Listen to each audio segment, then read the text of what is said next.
Cinema സ്വപ്നം കാണുന്നവർക്ക് Chavara film school Kochi.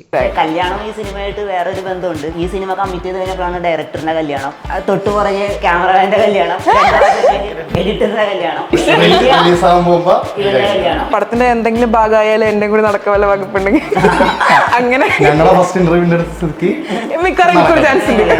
ഞങ്ങളെന്നും അടിയാം. എന്തിന് സ്നേഹം നിഖിൽ ചേട്ടനൊക്കെ വരുമ്പോഴത്തേക്കും ഒരുപാട് അക്ലമേഷൻസ് ഉള്ള ഒരാളാണ്. ഞങ്ങളതൊന്നും പറയണേ. ആ മെഡൽ ഞങ്ങളെടുത്ത് വന്നിട്ട് എടാ ഞാൻ ഇത് കിട്ടിയ ആളാണെന്ന് പറയാം. ഇനി എളിമയ്ക്കും കൂടെ നാഷണൽ അവാർഡ് കൊടുക്കണം. അതിന് വേണമല്ലേ? ശരി കേട്ടോ. ഇപ്പൊ റക്സിൻ ചേട്ടനിലേക്ക് വരുമ്പോഴത്തേക്കും എനിക്ക് ഒരു സ്പെഷ്യൽ ഇൻട്രോ പറയാനുണ്ട്. ഞാൻ റക്സിൻ ചേട്ടൻ സ്റ്റുഡന്റ് ആണ്. അതുപോലെ എനിക്ക് ഇൻട്രോ പറയാൻ സമയം. പുള്ളി എഡിറ്റിംഗ് പഠിപ്പിച്ചുകൊണ്ടാണോ എഡിറ്റിംഗ് വിട്ടിട്ട് ഇപ്പൊ വിഷ്വൽ എഡിറ്റ് ചെയ്യുന്നേക്കാൾ ഉപരി എന്റെ നാട്ടിൽ ഷൂട്ട് ചെയ്തിട്ട് ഒരാൾ സിനിമ ഷൂട്ടിംഗ് ആണ് ആരും വന്നില്ല എന്നുള്ളതാണ് ഏറ്റവും ചോദിച്ചറിയാം. നമിത ഒരു ദിവസം സെറ്റിൽ വെച്ച് ഇങ്ങനെ പറഞ്ഞു നമ്മളൊന്നും കാണാൻ ആരും വരൂലേ. പക്ഷെ റക്സിന്റെ ഫ്രണ്ട്സ് പോലും വന്നില്ല.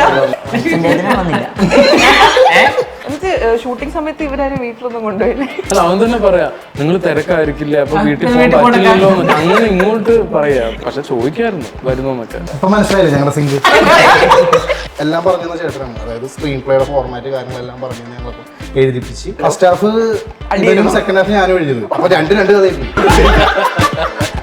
അസിസ്റ്റന്റ് ഡയറക്ടറായിട്ട് വർക്ക് ചെയ്യുമ്പോൾ ആ സിനിമയുടെ സെറ്റിൽ വെച്ചിട്ട് സപ്പോർട്ടിങ് ആർട്ടിസ്റ്റ് ആയിട്ട് വരുന്ന ഒരു ചേച്ചി എൻ്റെ അടുത്ത് ഇങ്ങനെ വന്നിട്ട് പറയും മോനൊക്കെ സിനിമ ചെയ്യുമ്പോൾ എന്തെങ്കിലും ഒരു വേഷം അമ്മയ്ക്ക് തരണം, അമ്മ എന്നാ പറഞ്ഞത്, അമ്മയ്ക്ക് തരണേ എന്ന് പറഞ്ഞു. ഞാനപ്പോൾ ഏതെങ്കിലും ഒരു ക്യാരക്ടർ ആ ചേച്ചീനെ കൊണ്ടുവരണം എന്ന് പറഞ്ഞപ്പോഴാണ് ഇവർ പറയണത് ആ ചേച്ചി ഇപ്പം ജീവിച്ചിരിപ്പില്ല എന്ന് പറഞ്ഞു. കപ്പ് എന്ന മൂവിയുടെ ക്രൂ ആണ് നമ്മുടെ കൂടെ എന്നുള്ളത്.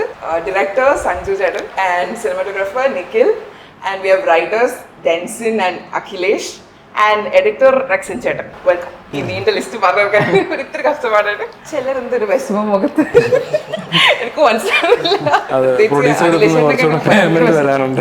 ഓ അതിന്റെ ആണോ? സ്പോർട്സ് ബേസ്ഡ് ഒരു മൂവി തിരഞ്ഞെടുക്കാനുള്ള കാര്യം. ഞാൻ ഇതിനു മുമ്പ് മറ്റൊരു സിനിമ ട്രൈ ചെയ്തിരുന്നു, മറ്റൊരു സ്ക്രിപ്റ്റ്. അപ്പോൾ അത് കുറച്ച് മുന്നോട്ട് പോയി, പിന്നെ അത് അവിടെ ഡ്രോപ്പ് ചെയ്യേണ്ടി വന്നു. അപ്പോൾ അത് ഡ്രോപ്പ് ചെയ്യേണ്ടി വന്ന സാഹചര്യത്തിൽ നമ്മൾ കുറച്ച് കാര്യങ്ങൾ പഠിച്ചിട്ടുണ്ടാവുമല്ലോ. അപ്പോൾ അതായത് എങ്ങനത്തെ സ്ക്രിപ്റ്റ് മൂവ് ചെയ്താലാണ് കുറച്ചുകൂടി എളുപ്പത്തിൽ സംഭവിക്കുക എന്നുള്ളത് ബിഗിനർ എന്ന നിലയ്ക്ക്. അപ്പോൾ അങ്ങനെ വന്നപ്പോൾ എന്തെങ്കിലും ഒരു സ്പെഷ്യാലിറ്റി സ്ക്രിപ്റ്റിൽ ഉണ്ടെങ്കിൽ ബെറ്റർ ആണല്ലോ എപ്പോഴും. അപ്പോൾ അങ്ങനെ വന്നപ്പോഴാണ് ഒരു സ്പോർട്സ് പരിപാടിയിലോട്ട് പോകാം എന്നുള്ളത്. പിന്നെ എനിക്ക് കാക്കമുട്ടൈ, ഗോലി സോഡ അത്തരം പടങ്ങളോടൊരു ഭയങ്കര ഇഷ്ടമുണ്ട്. അതായത് വളരെ കുട്ടികളൊക്കെ ചെയ്യുന്ന പടങ്ങൾ അല്ലെങ്കിൽ യങ്സ്റ്റേഴ്സ്, ആദ്യത്തത് അങ്ങനെ ആവട്ടെ എന്നുള്ളൊരു തീരുമാനം വന്നു. പിന്നെ സ്പോർട്സിൽ ഇവിടെ ക്രിക്കറ്റും ഫുട്ബോളൊക്കെ നോർമലി മലയാളത്തിൽ വലിയ വിജയങ്ങൾ നേടിയ പടങ്ങളുണ്ട്. അപ്പോൾ ബാഡ്മിൻ്റനാണ് ഇതുവരെ അങ്ങനെ നേരിട്ട് വരാത്തതായിട്ടുള്ളത്. സിനിമയിൽ സീക്വൻസ് ഒക്കെ വന്നിട്ടുണ്ടാവും. അപ്പം അത് എടുത്താൽ കൊള്ളാം എന്ന് തോന്നി. അങ്ങനെ വന്നപ്പോഴാണ് ബാഡ്മിൻ്റണിലോട്ട് പോകുന്നത്. ശരിക്കും ബാഡ്മിന്റൺ പ്ലേയേഴ്സ് ആണോ നിങ്ങൾ? എത്രത്തോളം ആദ്യമായിട്ട് സിനിമയിൽ പറയുന്നുണ്ട് തൂവല് തല്ലിക്കളിയുന്നു, ആ ഒരു ലെവലാണ്. പ്രോ ലെവലാണ്. അപ്പം ഈ സ്പോർട്സ് ഡ്രാമ എന്നുള്ളൊരു അല്ലെങ്കിൽ സ്പോർട്സ് ബേസ്ഡ് ഒരു മൂവി എന്ന് പറയുമ്പോൾ ഫസ്റ്റ് ചാലഞ്ചസ് എന്തൊക്കെയാണ്? നമ്മൾ മലയാളത്തിൽ മലയാള സിനിമ എന്ന് പറയുന്നത് നമ്മൾ ഒരു ചെറിയ കൊച്ചു കേരളത്തിൽ റിലീസാവുന്ന, ഇപ്പം മറ്റു സ്ഥലങ്ങളിൽ ഉണ്ടെങ്കിൽ പോലും തമിഴ് കന്നഡ സിനിമകളെ പോലെ ഒരു വലിയ ലാർജ് സ്കെയിലല്ല റിലീസാവുന്നത്. അപ്പോൾ നമ്മളൊരു വലിയ ബഡ്ജറ്റിലൊരു സിനിമ ചെയ്യാൻ ശ്രമിക്കുന്നത് അത്ര എളുപ്പമല്ല.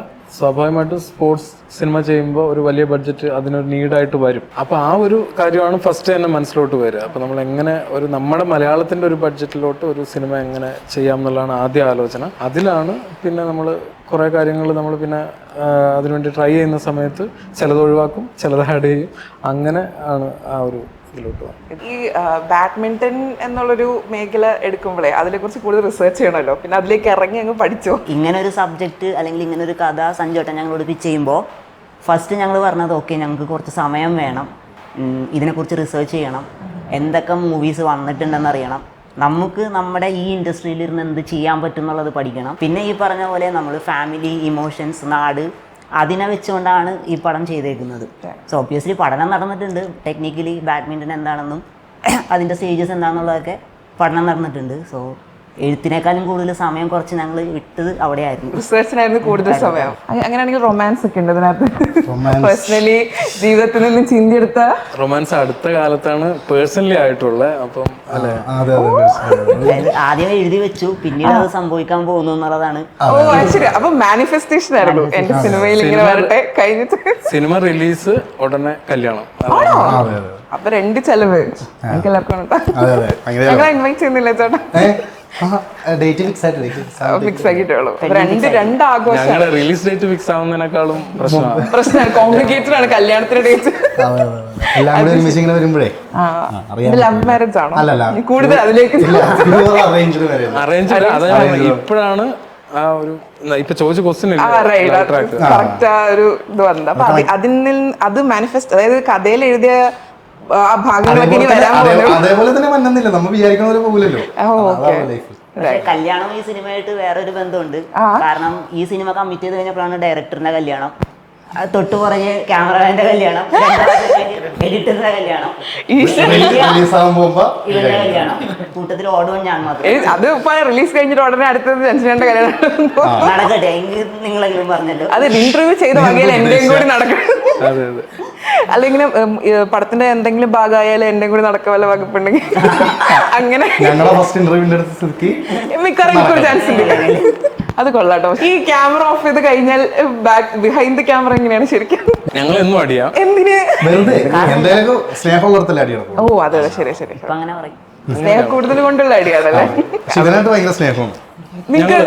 ക്വസ്റ്റ്യൻ ആൻസർ, അതായത് റൈറ്റേഴ്സിനാണ് ഞാൻ സിനിമയ്ക്ക് വേണ്ടി പരിചയപ്പെടുന്നത്. ഇവർ മറ്റൊരു കഥ എൻ്റെ അടുത്ത് പറയാൻ വന്നു. അപ്പോൾ ഇവരുടെ ഒരു ഞാൻ ആ സമയത്ത് ഈ ഒരു സ്റ്റോറിയുടെ പ്ലാനിലാണ്. അപ്പം ഇവർ എഴുതിയ കൊള്ളാം എന്ന് തോന്നി, അങ്ങനെയാണ് അവരിലോട്ട് പോയത്. റെക്സനും നിഖിലും എനിക്ക് വളരെ നേരത്തെ തന്നെ വർക്ക് ചെയ്തിട്ടുണ്ട്. ഞാനും റെക്സനും റൂംമേറ്റ്സ് ആയിരുന്നു. നിഖില് ഞാൻ മുന്നേ ഒരു ഷോർട്ട് മൂവി ആയിരുന്നു, അതിന്റെ വർക്കിന് വേണ്ടി പോയപ്പോൾ അവിടെ ഡയറക്ഷൻ അസോസിയേറ്റ് ആയിരുന്നു. അതെ കായംകുളത്തായിരുന്നു ആ വർക്ക്. അവിടെയാണ് ഞങ്ങൾ പരിചയപ്പെടുന്നത്. ആ പരിചയപ്പെടുന്ന സമയത്ത് നമ്മൾ ഷൂട്ടൊക്കെ കഴിഞ്ഞ് നൈറ്റിലെ സംസാരങ്ങളും അങ്ങനെ അടിപൊളിയായിരുന്നു ആ ഷൂട്ട്. അതായത് ഇന്റർവ്യൂ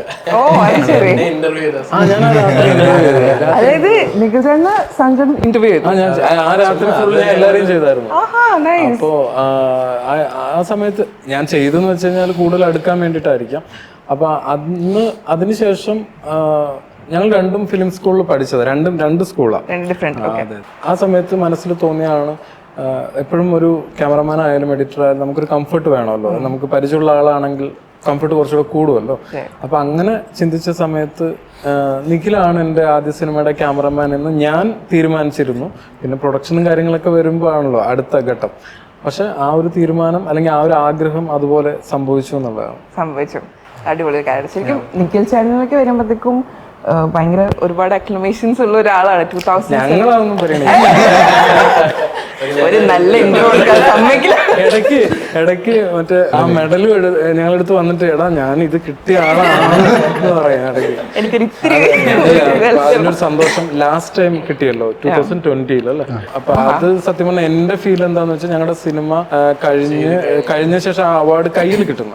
അപ്പൊ ആ സമയത്ത് നേരെ എനിക്കൊന്ന് ഡൽഹിയിൽ നിന്ന് എയർപോർട്ട് ഇവിടെ വന്നു. കൊച്ചിയിൽ നിന്ന് നേരെ എൻ്റെ വീട് കാസർഗോഡാണ്, ചീമേനി എന്ന് പറയുന്ന സ്ഥലത്ത്. അപ്പൊ അവിടെ നേരിട്ട് വന്നിട്ട് ഇതിങ്ങനെ കാണിച്ചേ, അതൊരു ഭയങ്കര പ്രൗഡ് മൊമെന്റ് ആയിരുന്നു അല്ലേ? ചേട്ടൻ ഇങ്ങനെ ഇരുന്ന ഒരു 2 പ്രാവശ്യം അങ്ങനെ ഒരു അത്രയും വലിയൊരു പുരസ്കാരം ലഭിക്കുമ്പോൾ ഒരു ഞാൻ ആദ്യമായിട്ടാണ് അങ്ങനെ എളിമയ്ക്കും കൂടെ നാഷണൽ അവാർഡ് കൊടുക്കണം. അതിന് വേണല്ലേ? ശരി കേട്ടോ. വന്നപ്പോ തൊട്ട് പറയണമെന്ന് ചോദിച്ചു. ഭയങ്കര എങ്ങനെ അത് പറയാം, അതിന്റെ ഒരു എക്സ്പീരിയൻസ് പറഞ്ഞു. ശരിക്കും പറഞ്ഞാല് എന്താ പറയുന്നത്, ജീവിതത്തിൽ ഇങ്ങനെ സംഭവിക്കുന്നതാണല്ല. അതുപോലെ എന്താ പറയാ, ഇപ്പോൾ ഈ കപ്പാണെങ്കിലും ഞാനും സഞ്ജു പഠിക്കുന്ന കാലത്ത് ഏകദേശം 2011 തോന്നുന്നു ഞങ്ങൾ ഒരുമിച്ചൊരു ഷോർട്ട് ഫിലിം ഒരുമിച്ച് വർക്ക് ചെയ്തു. ഞാൻ കൊച്ചിൻ മീഡിയ സ്കൂളിലാണ് പഠിച്ചത്, സഞ്ജു നിയോയിലായിരുന്നു ആ സമയത്ത്. ഞങ്ങളിങ്ങനെ ഒരു കോമൺ ഫ്രണ്ട് വഴി ഞങ്ങൾ പരിചയപ്പെട്ടു. അന്ന് ഞങ്ങൾ രാത്രി കുറേയധികം സംസാരിച്ചു. പിന്നീട് എന്നേക്കാൾ കൂടുതൽ ബന്ധം എൻ്റെ ചേട്ടനോട്ടായിരുന്നു സഞ്ജു കൂടുതൽ കണക്ഷൻ. അതിങ്ങനെ പീരീഡ്സാ, അതായത് 6 മാസം അഖിലുമായിട്ട് കണക്ഷൻ പോകും, പിന്നെ നിഖിലായിട്ട്. പക്ഷെ ഞങ്ങള് ഇങ്ങനെ അന്നോട്ട് സംസാരിക്കുമ്പോൾ ഞങ്ങളുടെ മനസ്സിലുണ്ടായിരുന്നു ഒന്നിച്ചൊരു സിനിമ ചെയ്യണം എന്നുള്ളൊരു മനസ്സിലുണ്ടായിരുന്നു. അതായത് സംഭവിച്ചിരിക്കുകയാണ് ഇപ്പോൾ. ഇപ്പം റെക്സൻ ചേട്ടനിലേക്ക് വരുമ്പോൾ എനിക്ക് ഒരു സ്പെഷ്യൽ ഇൻട്രോ പറയാനുണ്ട്. ഞാൻ റെക്സൻ ചേട്ടൻ സ്റ്റുഡന്റ് ആണ്. അതുപോലെ എനിക്ക് ഇൻട്രോ പറയാൻ സമയമില്ല. അല്ല, ഞാൻ ശരിക്കും റെക്സൻ ചേട്ടന്റെ സ്റ്റുഡന്റ് ആണ്. ഞാൻ എഡിറ്റിംഗിന്റെ മനസ്സിലായി. ഞങ്ങളുടെ എല്ലാം ഇൻട്രോ തന്നപ്പോ സഞ്ജു സാമുവൽ, അഖിലേഷ് അങ്ങനെ പേര് പറഞ്ഞു. അവിടെ മാത്രം റെക്സൻ ചേട്ടൻ എന്ന് പറഞ്ഞു. അല്ലല്ല, ഞാൻ ചേട്ടൻ പറഞ്ഞു. പിന്നെ അയ്യ പറയാലോ എന്നൊക്കെയാണ്. ഞാൻ ക്ലാസ്സിൽ എൻ്റെ ഒരു പേഴ്സണൽ എക്സ്പീരിയൻസ്, ഞാൻ ചേട്ടൻ പണ്ട് ക്ലാസ് എടുക്കാൻ വന്നിട്ട് ഞങ്ങളുടെ കോളേജിൽ മെരിയൻ കോളേജ്, അവിടെ ചേട്ടൻ ക്ലാസ് എടുക്കാൻ വരുമായിരുന്നു.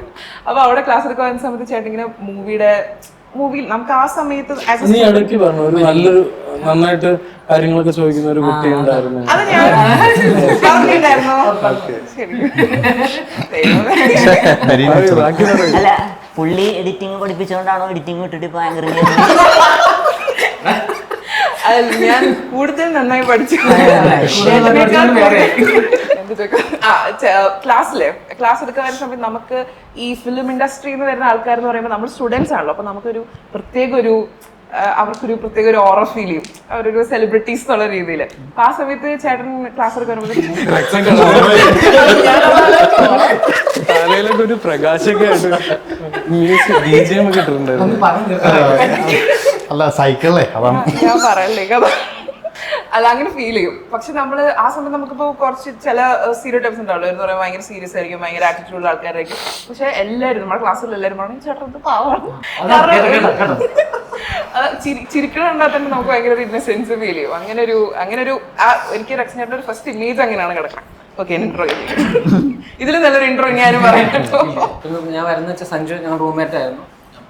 പെട്ടെന്ന് ഓൾറെഡി സഞ്ജു ആദ്യം ഒരു സബ്ജക്ട് പ്ലാൻ ചെയ്താൽ അപ്പൊ ശരിക്കും റെക്സന്റെ നാട്ടിൽ നടക്കുന്ന ഞാൻ പറയുമ്പോൾ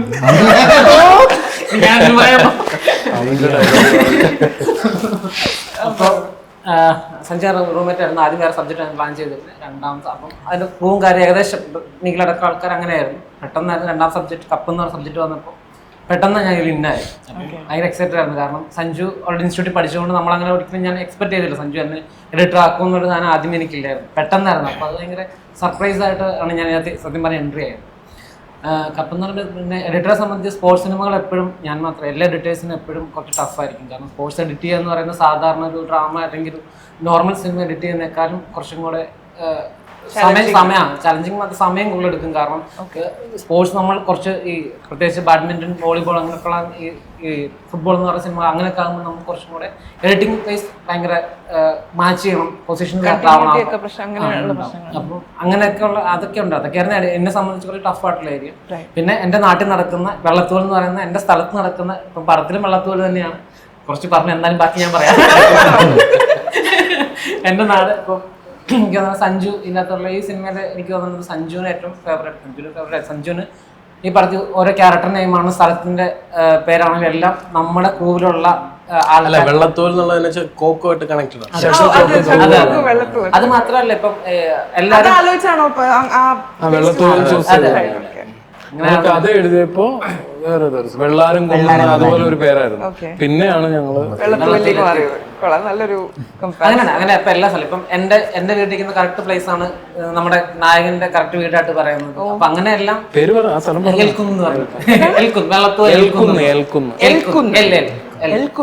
അവിടുത്തെ പേരുകളൊക്കെ ഭയങ്കര ചെറുതോണി, ഭയങ്കര പൊയറ്റിക് ആയിട്ടുള്ള പേരുകളാണ്.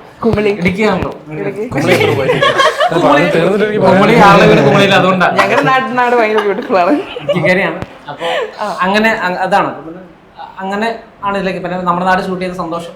ഈ നമ്മുടെ സ്വന്തം നാട്ടിലെ വിഷ്വൽസ് ഒക്കെ എഡിറ്റ് ചെയ്യുമ്പോൾ ഒരു പ്രത്യേക ഒരു ഇതുണ്ടോ? വിഷ്വൽ എഡിറ്റ് ചെയ്യുന്നേക്കാൾ ഉപരി എന്റെ നാട്ടിൽ ഷൂട്ട് ചെയ്തിട്ട് ഒരാൾ സിനിമ ഷൂട്ടിംഗ് ആണ് ഞാൻ ആരും വന്നില്ല എന്നുള്ളതാണ് ഏറ്റവും സത്യം. ചോദിച്ചോക്കറിയാം. ഈ ഇടുക്കി പ്ലാൻ ചെയ്യുന്നത് ഇടുക്കി ഓർ വയനാട് ഓർ കണ്ണൂരിലെ ഇരിട്ടി എന്ന് പറയുന്ന സ്ഥലം, ഇവിടെയൊക്കെയാണ് ഈ കഥ നമുക്ക് ബാക്ക്ഗ്രൗണ്ട് ആയിട്ട് വെക്കാൻ പറ്റുന്നത്. അപ്പൊ ഫസ്റ്റ് ഓപ്ഷൻ ഇടുക്കിയായിരുന്നു. കാരണം റെക്സൻ അവിടെ ഉണ്ട്, റെക്സന്റെ ഫ്രണ്ട്സും ഉണ്ട്. സോ ഒരു ബാക്ക് സപ്പോർട്ട് കിട്ടും. വയനാട് ഞാൻ പഠിച്ച സ്ഥലം, അവിടെ നിന്ന് കിട്ടും. അപ്പോൾ അങ്ങനെ പ്ലാൻ ചെയ്തിട്ടാണ് പോയത്. പക്ഷെ നമിത ഒരു ദിവസം സെറ്റിൽ വെച്ച് ഇങ്ങനെ പറഞ്ഞു, നമ്മളൊന്നും കാണാൻ ആരും വരൂലേ അങ്ങനെ പറഞ്ഞു. അപ്പം അത് വേറൊന്നുമല്ല, അവിടുത്തെ ആളുകൾ അവരുടെ ഒരു ദൈനംദിന ജീവിതമായിട്ട് മുന്നോട്ട് പോകുന്നത് കൊണ്ട് അതിന്റെ തിരക്കിലാണ്. സോ നമ്മളൊരു സൈഡിൽ ഷൂട്ട് ചെയ്യുന്നു, അവർ ആ സൈഡിൽ വർക്ക് അവരുടെ വർക്കുമായിട്ട് മുന്നോട്ട് പോകും. പക്ഷെ റെക്സിന്റെ ഫ്രണ്ട്സ് പോലും വന്നില്ല. വന്നില്ല. റെക്സൻ ചേട്ടൻ തന്നെ വന്നിട്ടില്ല. അത് ഫുൾ ടൈം ഉണ്ടായിരുന്നു. വളരെ സന്തോഷമുണ്ട്. നമ്മുടെ നാട്ടിലെ പടം അതിപ്പോ ആർക്കാണെങ്കിലും നമ്മുടെ സ്വന്തം നാട്ടിലെ പേര് പടം നമ്മൾ സ്വന്തം പേര് പറയുമ്പോൾ തന്നെ സന്തോഷമല്ലേ. പടത്തിലൊരു പാട്ടുണ്ട്, വെള്ളിത്തൂവൽ മേഘം മേഞ്ഞ് വെള്ളത്തൂവൽ നാടുണർന്നേ താഴെ. ആ പാട്ട് തന്നെ അല്ല സീരിയസ് ആയിട്ട് നമ്മൾ വേറെ പടങ്ങളിലാണ് ഇപ്പൊ നമ്മുടെ സ്ഥലം ഉപയോഗിക്കുമ്പോ തന്നെ നമുക്കിപ്പം ഇടുക്കി അടിമാലി എന്നൊക്കെ പറയുമ്പോ തന്നെ സന്തോഷം. അപ്പൊ അതിനേക്കാളും കൂടെ എക്സൈറ്റഡ് ആണ് നമ്മുടെ സ്ഥലത്ത് നടക്കുന്ന കഥയായിട്ട് ഷൂട്ട് ചെയ്യുമ്പോൾ കുറച്ചും കൂടെ ഓവർ എക്സൈറ്റഡ് ആണ്. അതെ അതെ. എന്നിട്ട് ഷൂട്ടിംഗ് സമയത്ത് ഇവരാരും വീട്ടിലൊന്നും കൊണ്ടുപോയില്ലേ? ചോദിച്ചിരുന്നോ ചേട്ടാ? വീട് വെച്ചിട്ട് തന്നില്ല. അല്ല, അവൻ തന്നെ പറയാ നിങ്ങൾ തിരക്കായിരിക്കില്ല, അപ്പൊ വീട്ടിൽ പോകാൻ പറ്റില്ലല്ലോ. അങ്ങനെ ഇങ്ങോട്ട് പറയാ, ഇങ്ങോട്ട് ചോദിക്കുന്നതിന് ഷൂട്ട് എന്ന് പറഞ്ഞാല് ഈ ഷട്ടിലടക്കമുള്ള സാധനം നമ്മൾ പറയുന്ന പോലെ പോകത്തില്ലല്ലോ.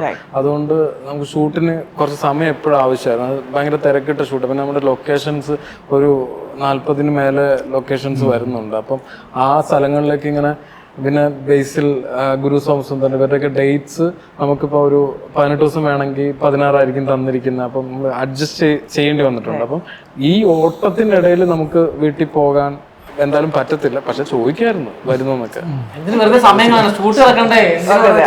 ജോലിയോടുള്ള ഒരു ഇപ്പൊ മനസ്സിലായില്ലേ ഞങ്ങളുടെ സിംഗിൾ?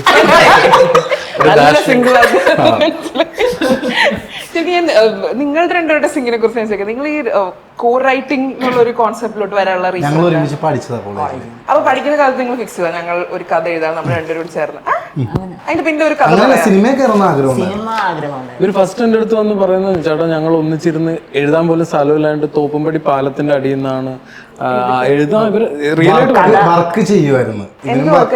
ഞാനപ്പോ ഒരു കോച്ചിങ് ലാംഗ്വേജ് കോച്ചിങ്ങിനൊക്കെ പോയിക്കൊണ്ടിരിക്കുന്നതാണ്. ഷോപ്പിലൊക്കെ നിൽക്കുന്നത് അതിന്റെ ചേട്ടന്റെ കടയിൽ നിൽക്കുമായിരുന്നു. അപ്പൊ അവിടെ നിന്ന് ഇവൻ അങ്കമാലിയിൽ നിന്ന് വർക്ക് കഴിഞ്ഞ് വന്ന വഴി ഞങ്ങൾക്ക് ആ വൈകുന്നേരം ടൈമിലാണ് ഗ്യാപ്പ് വരുന്നത്. ആ ടൈമിൽ ഞങ്ങൾ അവിടെ പാലത്തിൻ്റെ അവിടെ പോയി നിന്നിട്ട് ഞങ്ങൾ വോയിസ് അയച്ചത്. പിന്നെ ഫ്രീ ടൈമിൽ ഇരുന്ന് എഴുതി. അങ്ങനെ 1-2 സ്ക്രിപ്റ്റ് കംപ്ലീറ്റ് ആയിട്ടാണ് സഞ്ജുവിൻ്റെ അടുത്ത് പോയത്. പക്ഷെ അത് ബഡ്ജറ്റ് പ്രശ്നമൊക്കെ സഞ്ജുവിടെ ഞങ്ങളടുത്ത് പറഞ്ഞു, അത് ബഡ്ജറ്റ് ഭയങ്കരമായിട്ട് ഉണ്ടാവും. അപ്പോൾ ആ ഒരു ചെറിയൊരു സാധനം നോക്കിയിട്ട് ചെയ്യാൻ പറ്റുമെന്ന് ചോദിച്ചു. അങ്ങനെ ഞങ്ങൾ സഞ്ജുവിനോട് അപ്പോൾ ഞങ്ങൾ പ്ലാൻ ചെയ്യുന്ന സഞ്ജുവിടെ പിറ്റേ ദിവസം വിളിച്ചു. ഒരുപാട് സ്ഥലത്ത് പോയിട്ടുണ്ട്. എല്ലാവരും വിളിക്കാന്ന് പറഞ്ഞ കുടുംബത്തേക്കും നമുക്കല്ല. പക്ഷെ സഞ്ജുവേട്ടൻ പിറ്റേ ദിവസം വിളിച്ചു. അപ്പോൾ പുള്ളിക്ക് അത് ആവശ്യമുണ്ടെന്നുള്ളൊരു ചിന്തയും കൂടി പറഞ്ഞു. ഞങ്ങൾ അപ്പോൾ പുള്ളി ഒരു സാധനം പറഞ്ഞ് ഒരു ചെറിയൊരു സ്റ്റോറി പറയുമ്പോഴത്തേക്കും ഞങ്ങൾ പിറ്റേ ദിവസം തന്നെ അതിൻ്റെ ഒരു ക്യാരക്ടറൈസേഷൻ ഒക്കെ പറഞ്ഞപ്പോഴത്തേക്കും പുള്ളിക്ക് ഓക്കെ. അങ്ങനെ ഞങ്ങൾ പിറ്റേ ദിവസം മീറ്റ് ചെയ്തപ്പോഴാണ് ബാഡ്മിൻ്റൺ ചേട്ടൻ വന്നത്. നമുക്ക് ബാഡ്മിൻ്റൺ ഇതുവരെ വന്നിട്ടില്ലല്ലോ, നമുക്ക് അതും കൂടി ഇട്ടാലോ. അങ്ങനെ ഞങ്ങൾക്ക് വേണ്ട വെച്ചാൽ ഞങ്ങൾ ഇവിടെ ഇത് പോയിട്ടൊന്നുമില്ല. ഞങ്ങൾ തന്നെ എല്ലാം പറഞ്ഞെന്ന ചേട്ടനാണ്. അതായത് സ്ക്രീൻ പ്ലേയുടെ ഫോർമാറ്റ് കാര്യങ്ങളെല്ലാം പറഞ്ഞെന്ന് ഞങ്ങളപ്പോൾ എഴുതിപ്പിച്ച് അങ്ങനെ ഞങ്ങൾ എന്നാലും അതിലൊരു 2 പേര് ചേർന്ന് എഴുതുമ്പോഴേ അതിൽ ഒരുപാട് പ്രശ്നങ്ങളുണ്ട്, അഡ്വാൻറ്റേജസ് ഉണ്ടല്ലോ. ഫസ്റ്റ് ഹാഫ് സെക്കൻഡ് ഹാഫ് ഞാനും എഴുതിയത്. ഓ അങ്ങനെയാണോ? അപ്പൊ രണ്ട് കഥയായി പോയി.